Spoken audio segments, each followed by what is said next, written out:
My wife, unaware that I'm a billionaire CEO, laughed at my embarrassing job and said, "You're just a desk monkey," while my friends date real men with real money. 20 minutes later, I invited her to a team meeting in my executive boardroom. What happened next left her frozen. I 37M don't usually post on Reddit, let alone something this personal, but I need to get this off my chest. Whether it's advice, insight, or just a place to vent, I don't know. But here goes. I've been married to my wife, Simone 35F, for just over 3 years. We dated for a couple years before tying the knot. When we met, she was funny, full of energy, and always had a way of lighting up a room. She was into fitness, social events, brunches with her girlfriends. You know, that socialite type vibe. I'm more quiet, reserved. I run early in the mornings, read, and I'm pretty content with low-key nights at home. We were opposites in many ways, but that's what made it interesting. At least at first. When we first got together, I was working insane hours. She thought I was a mid-level project manager at some logistics firm, which wasn't a total lie. That's what the company did. But she never really asked questions beyond the surface. I let her believe what she wanted. Here's the thing, I own the company. I built it from scratch in my late 20s after leaving a job at UPS and creating a software platform that streamlined warehouse logistics and last-mile delivery. It took years, and I lived on instant ramen for a while, but eventually it exploded. We've been valued at over $4 billion, and I'm still the majority shareholder and acting CEO. But I never told Simone. Why? Because I didn't want to lead with the money. I didn't want her, or anyone, really, to love me for that. So I downplayed my role. I dressed modestly, kept our home nice, but not extravagant, drove a beat-up Subaru instead of the Porsche that sits covered in a warehouse garage. For a long time, things were okay. She worked as a yoga instructor part-time, spent a lot of time with her friends, people from wealthy families, finance guys, entrepreneurs. I started noticing small things, though. Comments here and there. You never dress up anymore. Sam just booked a surprise trip to Italy for Janelle. Can you believe that? Lana's boyfriend just invested in some NFT startup. They're flying out to Dubai next month. I'd nod, smile, let it slide. But each comment chipped away at something inside me. Then came the moment. It was a Saturday morning. We'd had a late dinner with some of her friends the night before. Guys who clearly made it a point to flaunt their wealth and their alpha male energy. One of them joked about how he couldn't imagine being with someone who had to punch a clock every day. Simone laughed a little too hard. The next morning, we were in the kitchen. She was making a smoothie, scrolling through her phone, and I was sitting at the counter with my laptop, looking over some financials. She looked up and asked casually, "Are you working again today?" "Yeah, I've got some meetings this afternoon. Might head into the office." She laughed under her breath. "What?" I asked. "Nothing," she said, still scrolling. "It's just you work so much, and for what? You're basically a desk monkey. You don't even seem to like your job." I blinked. She glanced at me, catching my expression. "Come on, don't take it personally. I mean, you're stable, and that's great, but I see what my friends have. Sometimes I just feel like, I don't know, like you're settling." I closed the laptop slowly. "You think I'm settling?" "I just think you're capable of more," she said quickly, sensing tension. "Look at Andre. He just closed on a 6-bedroom place in Palo Alto. Janelle never has to think about bills or groceries. And here we are, arguing about whether to go to Trader Joe's or Costco." "I like Costco," I said quietly. She sighed.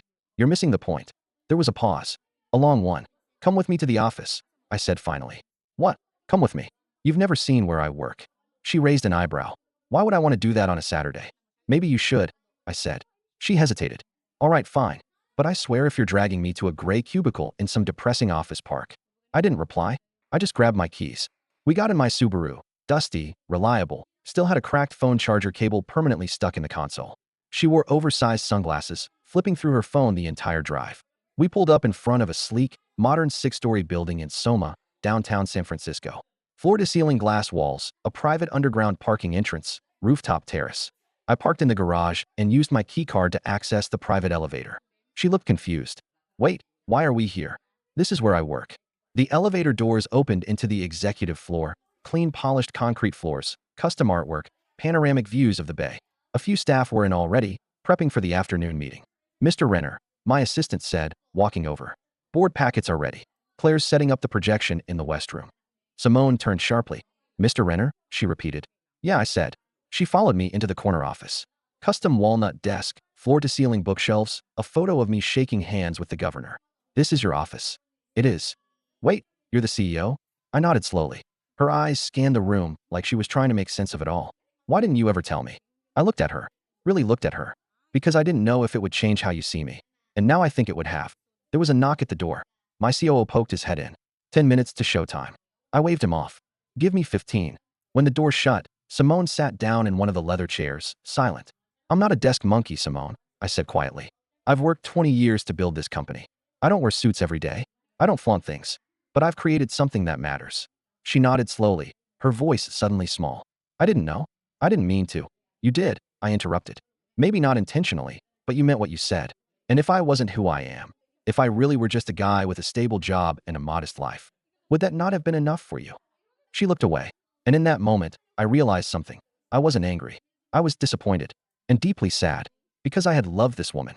I'd built a life with her, but I wasn't sure we were really on the same team anymore. She stayed for the board meeting, didn't say a word, just sat there, pale and still.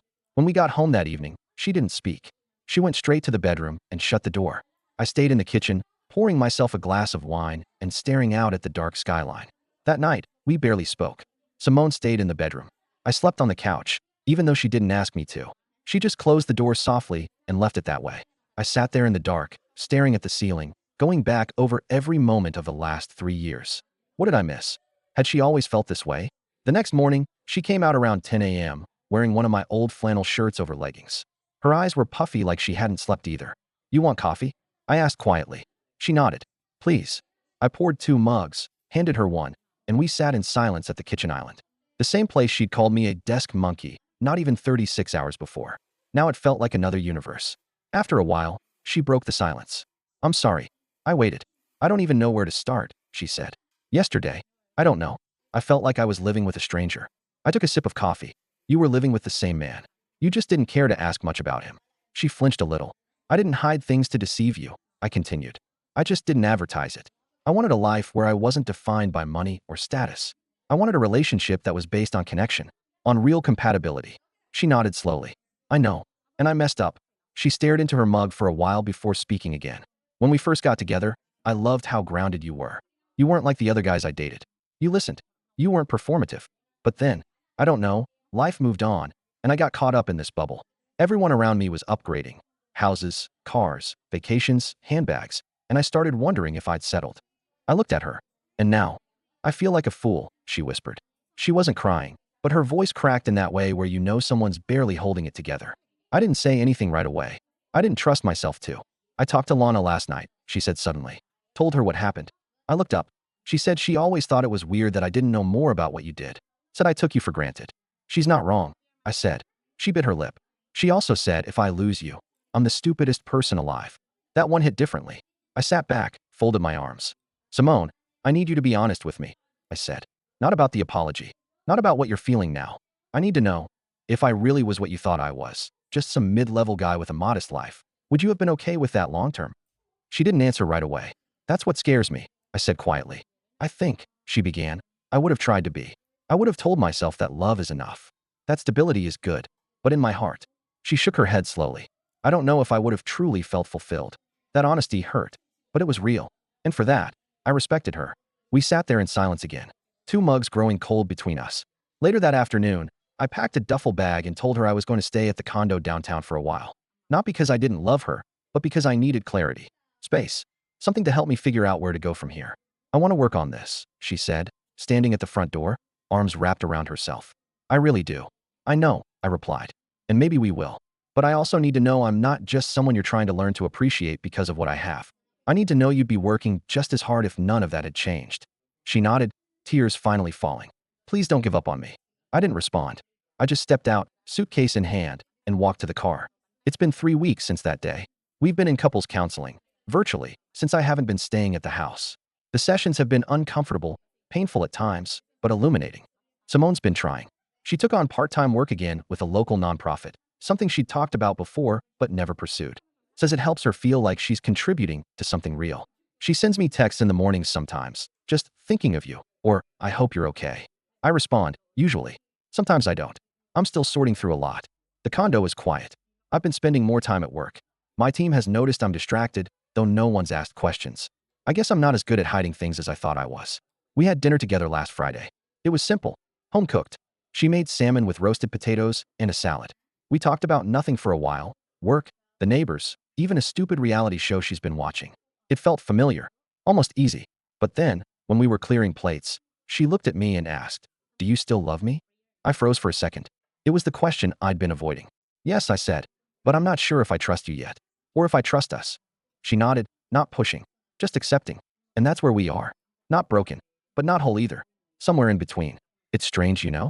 How even after someone apologizes, even after they try to make things right, something invisible stays between you. Not bitterness, exactly. Not even anger. Just something broken. Simone and I are talking more now. She texts me every day, sometimes just memes or random stuff from her yoga group chat. Sometimes more serious things, thoughts, regrets. I miss you messages that show up like little weight drops in my chest. I haven't moved back in. The condo downtown has become my neutral zone. It's quiet, impersonal. I cook my own meals, mostly. Microwave leftovers. A lot of takeout. I sleep, but not deeply. The walls are too clean. Too white. They don't feel like mine. Last week, Simone asked if we could meet at our favorite brunch place in Mill Valley, Greenwood Cafe. It's a cozy little spot we used to go to every Sunday after hikes. I agreed. When I got there, she was already seated, her hair pulled back in a ponytail, minimal makeup, wearing an old hoodie I bought her years ago. She looked more like the Simone I fell in love with than I'd seen in a long time. We talked. At first about nothing, coffee, weather, her volunteer work. Then the conversation shifted. I've been journaling, she said quietly, tearing a corner of her napkin. The therapist suggested it. Yeah? That helping? A bit. It's weird. Writing stuff down makes me realize how much I edited my own story. Like I only told myself the parts that made me feel good, justified. I left out the parts where I slowly stopped appreciating the life we had. I stirred my coffee. I didn't mean to become that person, she added. I don't think you meant to, I said. But you still did. I know. There was a long silence. Comfortable and uncomfortable at the same time. I was watching you in that boardroom, she said. And I kept thinking, how did I miss this? How did I not see who he really is? Because you stopped looking, I said, not cruelly, just honestly. She swallowed. Do you think it's too late? I didn't answer. We finished brunch quietly. She hugged me when we left. It was long, tighter than it needed to be. Her face buried in my chest. I didn't pull away, but I didn't lean in either. Over the last few days, I've been thinking about the early years. When we used to sit on the couch and watch documentaries, and she'd fall asleep on my lap. When she got a flat tire on 101 and called me crying, and I drove an hour through traffic just to change it, then took her for tacos because she said she felt stupid.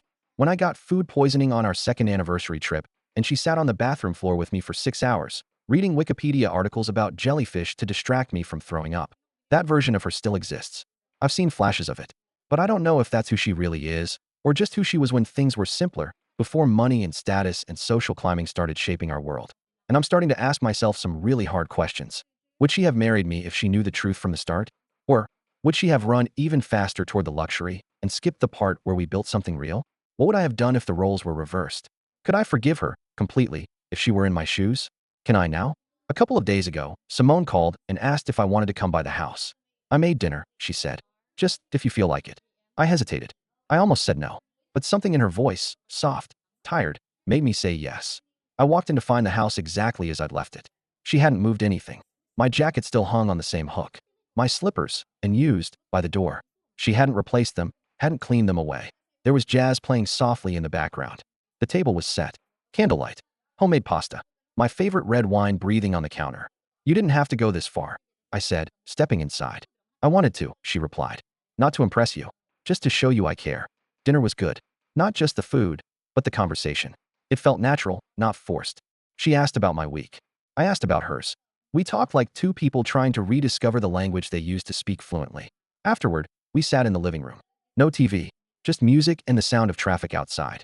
She reached for my hand, but didn't force it. I know I can't fix this overnight, she said. I know saying, I'm sorry doesn't undo everything. But I'm here, and I'm not going anywhere. Even if you never come back fully, I'll still be here, working on it. Every day. I looked at her. Her eyes were wet. But she didn't cry. She just looked tired, worn, real. And for the first time in weeks, I let her hold my hand. I didn't say anything. I didn't promise anything. But I didn't pull away either. I don't know what's going to happen. I'm not rushing into forgiveness. Not rushing into moving back. There's a lot we need to talk about, still. A lot I need to feel again. Security, partnership, love without strings. But I see something in her that wasn't there before. A willingness to face herself. And for now, that's enough to keep trying. It's been 2 more weeks. I still haven't moved back into the house. But I've been visiting more often. Dinners, long walks in the neighborhood, late-night cups of tea at the kitchen table where we used to play cards. It's familiar but different. Like learning how to walk in a home you used to know blindfolded. There's no intimacy right now. We haven't touched beyond hugs. No kissing. No physical closeness beyond the occasional brush of a hand or shared look. It's weirdly respectful. Like we both know if we move too fast, we'll break what little has started to mend. Last Thursday, I came over after work. She'd made soup. We sat in the living room, and I told her about an upcoming board presentation. She listened. Actually listened. Not just nodding to get through the conversation. I didn't know how much pressure you were under, she said quietly after I finished explaining a potential acquisition we were eyeing. It's part of the job, I said. Comes with the title. Still, I used to think working from home meant you didn't have much going on. I raised an eyebrow. I know, she said, holding her hands up. It was stupid. I was so wrong. I didn't argue. I just sat with it. There's something about watching someone realize their blind spots that makes you both hopeful and scared. Hopeful because maybe they're finally seeing the truth. Scared because you wonder how they didn't see it sooner. Later that night, as I stood by the door putting on my jacket, she asked something that caught me off guard. Can we start over? I turned slowly. What do you mean? Not pretend like nothing happened. But, I don't know. Start fresh. Get to know each other again. The real versions. Not the filtered ones we lived with for years. I thought about that for a long second. What would that look like? Maybe coffee next week. Somewhere new. Somewhere you take someone on a first date. A first date. She shrugged, smiling shyly. You never took me on a first date where I knew the truth about you. So, maybe we start from there. I agreed. We met at a quiet cafe in the inner Richmond. Not fancy. Not hipster. Just a warm place with mismatched mugs and good croissants. I wore a sweater instead of a hoodie. She wore a long coat I hadn't seen before. Simple. Classic. No labels. No flash. We talked like two people who didn't have a shared mortgage or a painful fight behind them. About books, music, her sudden interest in learning how to cook Thai food. I told her I'd been playing guitar again in the evenings. She laughed. Since when? Since I realized I had nothing to distract me anymore. When the coffee was almost gone, she leaned in. I like this version of you. I looked at her. Which version is that? The one who's still you. Just more open. I'm trying, I said. So am I. We've been doing these dates once or twice a week. They're not dramatic. No long confessions. Just small moments of rebuilding. A foundation, maybe. But the truth is, there's still a heaviness under everything. I haven't forgotten what she said. The words, desk monkey, echo more than I care to admit. And that feeling, the one where someone you love doesn't respect you, still lingers like a shadow in the corners of my mind. There are still things we haven't talked about. Deep things. Hard things. Like the way she used to compare me to her friends' partners, even when I bent over backward to make her feel secure. Like the way I started pulling away emotionally, long before I had the words for it. Like the fact that I hid my success not just out of humility, but maybe, deep down, because I already suspected she might not love me the same if she knew. And maybe I was right. We have a counseling session tomorrow. In person this time. First one since we started this whole reset thing. I'm nervous. Not because I think she'll say something cruel, but because I know I will. I need to tell her the whole truth, not just about the company or the money, but about how I felt for a long time. The loneliness. The way I started to feel like I was playing a character in my own marriage. I don't know how she'll take it. And I don't know how I'll feel once I say it all out loud. But it has to happen. Because we can't move forward unless we stop walking around the things we're afraid to say. Therapy that day was BR Tao. It was our first in-person session in nearly a month. The room was warm and quiet, filled with that clinical but slightly too cozy therapist vibe. Soft chairs, abstract art, a clock that ticked just loud enough to make you aware of every silence. Our therapist, Miranda, started us off gently. How have things been since you started dating again? Simone smiled faintly. Good. We've been rebuilding. Miranda nodded. And emotionally? Simone glanced at me, and I could already feel it. Something was different in me. Not coldness, but clarity. I leaned forward. I think it's time I stop pretending I'm okay with everything, I said. Simone straightened a little, uncertain. I've been trying to rebuild with you, I continued. But I've been doing it from a place of guilt. Or maybe pity. I'm not even sure anymore. But I realized I've been carrying a lot more than I let on. Her face changed. Not fear, just sadness. I didn't just feel disrespected when you called me a desk monkey, I said. I felt dismissed. Years of work, of staying grounded, of building something meaningful. And in one sentence, you made me feel like none of it mattered. I know, she said softly. I hate that I said it. I believed in us. I gave you a life that was stable, not flashy, but real. I didn't tell you about the company because I thought we were above that. But you weren't just disappointed that I wasn't rich. You were embarrassed. She flinched. Miranda asked gently, what do you need from Simone now? I looked at her, long and hard. Nothing, I said.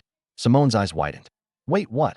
I'm done trying to win back someone who never saw me to begin with. And I think deep down, you know that too. I don't. No, I've changed. I'm still changing. You've seen it. I have, I admitted. And I respect that. But this us? I think we passed the point of no return the day you measured me against men you barely know, just because they throw money around.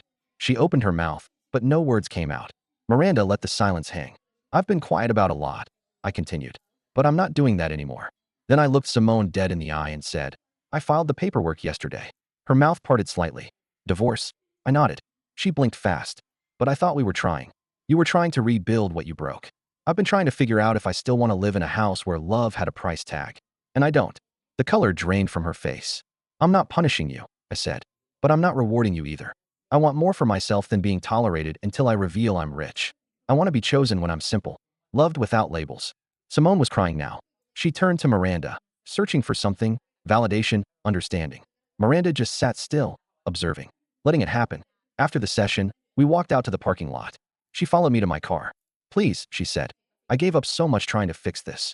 And I appreciate that, I said. But that effort came after you realized what I'm worth financially. I'll never know if it was me you wanted, or just what came with me. She put her hand on my arm. I love you. I looked down at her hand. I believe you, I said. But sometimes, love isn't enough. The divorce process was calm. Civil. There was a prenup in place. Not because I expected betrayal, but because I knew I had to protect what I built. She didn't contest it. She stayed in the house for a while.